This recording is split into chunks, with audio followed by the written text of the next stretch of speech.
they can win this year. It's a big year for Jimbo Fisher because as he starts to stack a lot more of this offensive perimeter skill on top of what they've already got out there, they've got to improve in some of those critical metrics. You know, that explosive pass play, 20 yards more downfield stuff, that stuff's got to improve. There's no question about that. When you've got A-Chain, when you got Anaya Smith, when you got Evan Stewart, and the likes of that recruiting class coming in, it's a non-starter. They got to get better there. And I think they will. It's how much better. How big a quantum leap do you make? Their defense is going to get better and better as the year goes on. They got Miami and Arkansas early. They got App State in week 2. Let's not overlook that. There's a stretch there where they're on the road 3 consecutive weeks. They're in Dallas against Arkansas. They're in Starkville against Mississippi State, and then they're in Tuscaloosa. This is with no bye week. They're in Tuscaloosa against Alabama. I know some of you think that Alabama controls the schedule-making process. They don't. But this is not my evidence, because this is evidence to the contrary. So Texas A&M, what is the record projection for them this year? Best case for Texas A&M is 11-1, because there's only one team they're going to face this year more talented than them. So you got a chance to go 11-1, especially if offense starts rounding into form and they do start doing more through the air than they've been doing in the past. The worst case is 7-5. That would be an extremely uncomfortable December conversation. Just going to spoil it for you now. If A&M actually regresses, the knock on them is they win 8 games. If they get better talent-wise and go backwards, add December. Not a Merry Christmas for Jimbo. The record prediction here for Texas A&M is 9-3. And 9-3 is a really good year. I personally think they're capable of even more than that, but it's the model, it's not me. I think when you look at the role they could get on early in the year, and whether they get through that Bama game unscathed or not, they set themselves up. South Carolina, Ole Miss, Florida, Auburn, UMass, LSU, you're not going to convince me that they're not the better team and the favored team in every one of those games. I think that game at Mississippi State, by the way, before Bama was one of the biggest traps in the conference this year. But there you go, 9-3 is the prediction for Texas A&M. Oh, boy, here we go. Let me take care of this. Ole Miss got a lot of really good pieces out of the transfer portal, and I credit their staff for doing that. How quickly can that staff turn pieces and individuals into a team the caliber of which they were last year? Because they were a double-digit win team last year. Their preseason over-under win total was 7.5. If you look at their schedule, and I think everyone who has bet them over or under has looked at it, they've got a ton of room there. They've got a really ultra-workable first half. They go Troy, Central Arkansas, Georgia Tech, Tulsa, Kentucky, Vanderbilt, Auburn. We're almost to Halloween. Then they get into the LSUs and A&Ms and Alabamas and Arkansas and Mississippi State. So, do they trip up early? Man, signs point to no.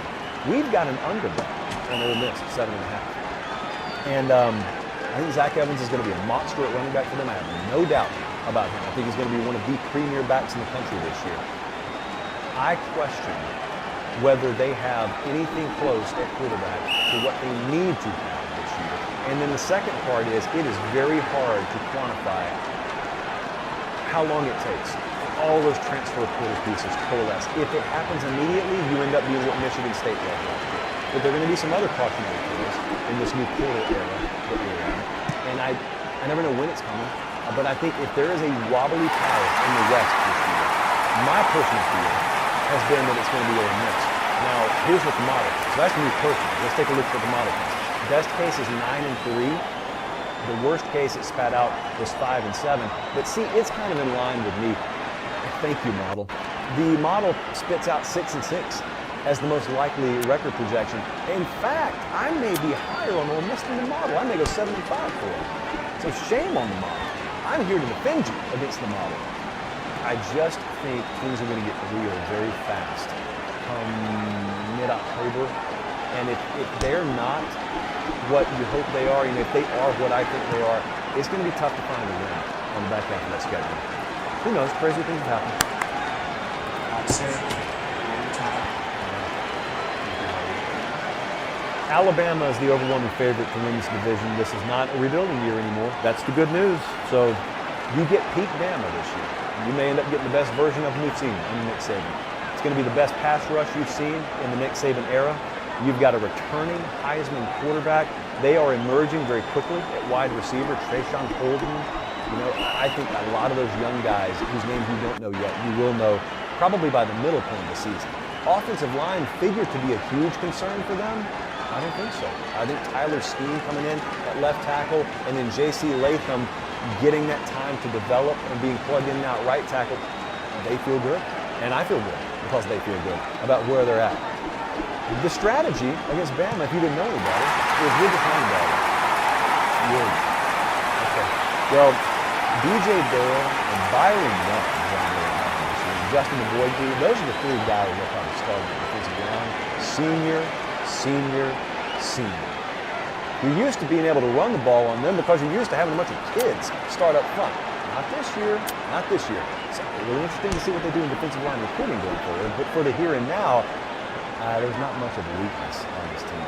Maybe you don't have a dynamic pass catcher at tight end. Maybe, just maybe, they're not quite as good at corner as people expect. Maybe. These are such first world problems. Let's take a look at the record projections for Alabama. Best case is always 12-0 with them. I don't need to bore you with that. Their worst case is a double-digit win season. And they've got an incredibly underrated road slate this year. This is not a layup for them at all, but their worst case is still 10-2. This is a team that the model predicts to go 12-0. So their best case is also their most likely. You don't see that very often. And only because you can't go 13 and negative 9. So 12-0, that's what the model likes with Alabama. More on the Crimson Tide in a little bit. Next up, Mississippi State. You know a lot about Mississippi State? I don't think most of you do. It is my belief, we got Mississippi State rated inside the top 10. So actually, we got Mississippi State power rated number 20 to start the year, and a lot of people are looking at me sideways. I believe if you put LSU jerseys on this team, they would be a lot of folks' dark horse contender in the West. Because the only thing you doubt about them is you haven't seen Mississippi State do it. This team can do that. They can play that role. Now their over-under win total is 6.5 because they play our toughest schedule in the country. But what shouldn't be overlooked as you check out how difficult that schedule is we went through this a couple of weeks ago. They have their own little individual scheduling dynamics. So when A&M comes in there, you got to remember, A&M's got that game sandwiched between Arkansas and Bama. So it's not the easiest path for their opponents either. You only play one of them per week. You don't play your schedule on a Saturday. You play one team on a Saturday. So Mississippi State's going to take some lumps this year, but they have a very underrated roster. Had an NFL scout type tell me a couple of weeks ago it's the most underrated roster from a future NFL perspective in the country. I just think they're being overlooked because they're Mississippi State, not because of what they do or don't possess the ability to do. So let's take a look at the record projections. The best case for Mississippi State this year, 9-3, even with that record. You know what that's telling you? That's that model telling you if this team played in the ACC, they would challenge for the conference championship. If this team played in the Big 12 or the Pac-12, they would challenge for the conference championship. Worst case, because of this schedule, is 3-9. The most likely record prediction for our model for Mississippi State is 8-4. That would be, and I cannot overstate this enough, a phenomenal year. If Mississippi State goes 8-4 against their schedule, it's likely they've played at a top 15 level nationally. That's how tough it is to win 8 games against what they're going to face this year. We move on. It's your time, Josh. Arkansas. Well, is it my time or is it our time? So I don't want to leave St. Pittman and Arkansas out of this. Arkansas is becoming now a program where the intangibles and the culture are such that you blindly buy them, or at least I do. The biggest disconnect nationally with Arkansas is they lost Treylon Burks. Everybody's talking about Arkansas losing Treylon Burks. You should. It's first-round talent at wide receiver. They don't come through Fayetteville very often. That's why I really need you to understand, I don't think they're falling off at receiver. I don't think there's one receiver that is Treylon Burks. I think their receiver unit is going to be fully equipped to pick up that slack this year. And that's an area where I wouldn't have said it this spring. I don't think Sam Pittman would have said it this spring.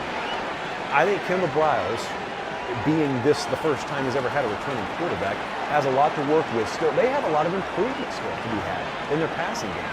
Even with how many accolades KJ Jefferson has enjoyed, I think they can get better in their overall passing matches. I truly believe that this year. they'll always have what they need on the ground this year. I have no question about the mentality of that team. I think that they still feel targeted in a lot of ways. Number one, by their own administration, because if you look at the schedule, it's ridiculous. They go to BYU. I cannot wrap my mind around the fact that they're going to go to Provo, Utah, in the middle of conference play, nobody until afterwards. So, be that as it may, I've just got to reiterate, same thing I said with Mississippi State. The schedule is daunting. You only play one team per week. Arkansas doesn't have to play a schedule on Saturday. They've got to play Texas A&M. They beat them last year. They get Bama, they get them at home. They go to Mississippi State, at Auburn, you get the picture. This is a team that can be competitive in every game they play this year. Let's take a look at what the model thinks with the records. Best case for Arkansas actually is 11-1, which is shocking, considering I actually didn't make that, the model did. And secondly, because of how stiff the schedule is, but it goes back to what I talked about. The Alabama game is the only one that you look at and say, that's probably a sure loss. It's not even a sure loss there because they play at home. Ask Texas what it's like going up there. Secondly, Bama struggled on the road last year. Florida, Auburn, A&M, so it could happen. My point is, 11-1 is the best case, 6-6 is the worst case, 9-3 is the record that the model projects, which is a solid 2 games above the over-under win total. Arkansas is going to be an overachiever again this year. The passing game is probably going to surprise a lot of you. It won't surprise them, and if you've been paying attention during fall camp, it probably won't surprise you. They may need to score a few more points this year. So I like Arkansas again this year. I know that's not the biggest shock in the world, but I like them again this year. It's time to talk about I think this is the toughest situation any coaching staff has been placed in the country. Part of it not by their own doing, but ultimately you're the one that gets paid a lot of money to win more than 6 games, because that's their over-under preseason win total. Have they figured out quarterback? I know they're probably ready to name a starter. Have they figured quarterback out? There are 2 very different points I'm trying to make there. These are the most important first 5 games in the SEC. Plain and simple. If Auburn stumbles at all in the first month to a little over a month, it'll go downhill quickly.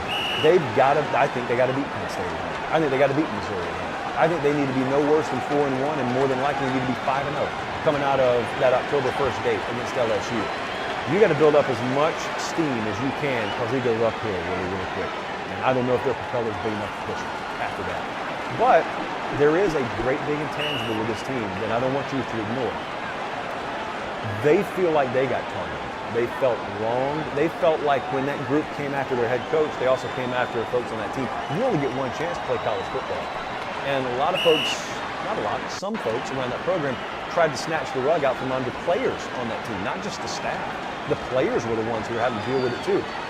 There is a lot of energy, a lot of it. Now, it takes more than that to win football games, but that's certainly part of it. So that spirit they talk about down there all the time, they've got it. There is no doubt in that locker room.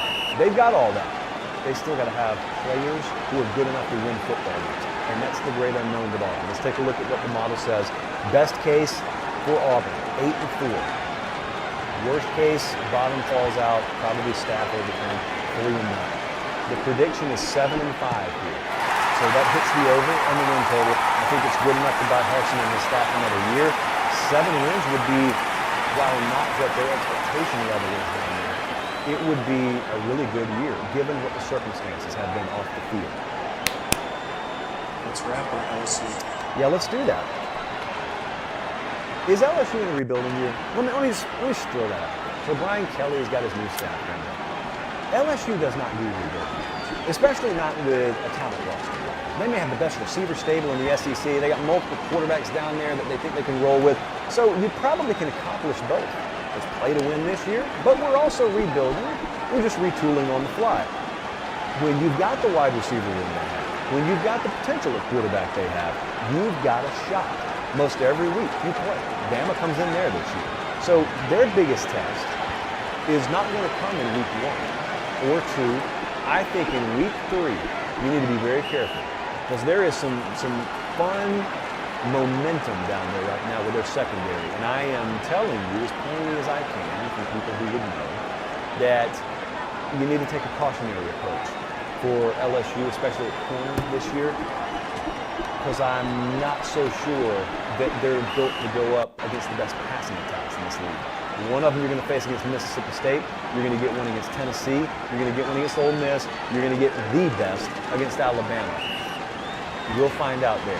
I think they could take their lumps in the secondary. Even though they addressed it as best they could, you cannot get around the fact that you're playing with guys who are less than ideal, even at their best, to deal with some of the passing attacks you will face to home. There's nothing they can do about that. What they can do is they can score as much as they possibly can. Their best case is 9-3, according to the model. Their worst case is 5-7. The model has them going 7-5 as the most likely path this year for LSU. I think it'd be an okay year for them. It'd be a touch or two below what most LSU fans expect, but I am trying my best to explain to some of my LSU buddies. There is a path that includes 7-5 and success, because maybe that 7-5 includes finding some things out you needed to find out about your program in order to flourish in 2023 and beyond. Let's take a look at this final standings. We just got through the entire SEC. Can you believe that? Let's take a look at this final standings. The SEC final standings here. We got Georgia winning the East. Tennessee finishing second over there, right in front of Kentucky. So you probably got a head-to-head win there, Tennessee over Kentucky. Over in the West, it's Alabama 12-0. It's A&M and Arkansas, and then you go Mississippi State, LSU. We got Ole Miss 6-6, but finishing last in the West. Please don't be fooled by that. I mean, Ole Miss would be very competitive in a lot of other conferences. It's just an insanely deep division. SEC championship game. It's Bama and Georgia again, and in the SEC championship game, we're taking Alabama over Georgia. It's going to be really, really, really tough to beat Alabama this year. They're watching us tonight in Columbus, Ohio. Thank you for tuning in. They're watching us in Newport News, Virginia. They're watching us in Fort Stewart, Georgia. We appreciate all you guys being tuned in. If you have not already, I see we're well over 1,000 likes already. Why not try for 2,000 likes tonight, right here doing the live show? I also want to remind you guys as we shift into the conference here, the late kick store is open. I don't need to advertise it because it's doing just fine without advertising it. HateStateMaterial.com is open. Don't tell them I sent you. Let's go to the Big 12, shall we? Let's get refreshed here. Not only is we're going to do something for the first time here, we take a little swig of caffeine, but what you don't know, we've also got Publix water jug right here. We got to stay hydrated because we're going through the entire country right now. So a quick swig of water, and we're good to go. Let's talk about the Big 12. I told you the other night, I was not lying to you. This is the conference I'm most excited to watch this year. It's the conference where anything can happen. There is no clear favorite. There are about 6 or 7 teams that you reasonably could make an argument for winning. And the odds right now, just to give you an idea, Oklahoma's the favorite currently to win the conference. They're plus 190. Texas plus 250. Oklahoma State plus 450. Baylor returns a better quarterback. Their entire O-line and D-line, they're plus 650 odds, 4th best team, according to odds makers, to win the conference this year.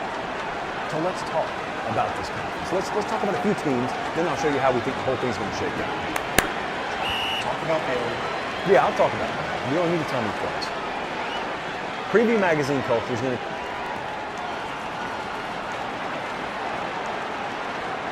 Twice. Preview Magazine Culture is going to tell you that there is a lack of proven players for Baylor this year. And it's not something that you've heard me say. It's not something I will say because the culture and the system are proven, which is going to lead to year over year, you finding out mid-season Baylor had the players all along. My favorite preview magazine didn't know their names. I didn't know their names.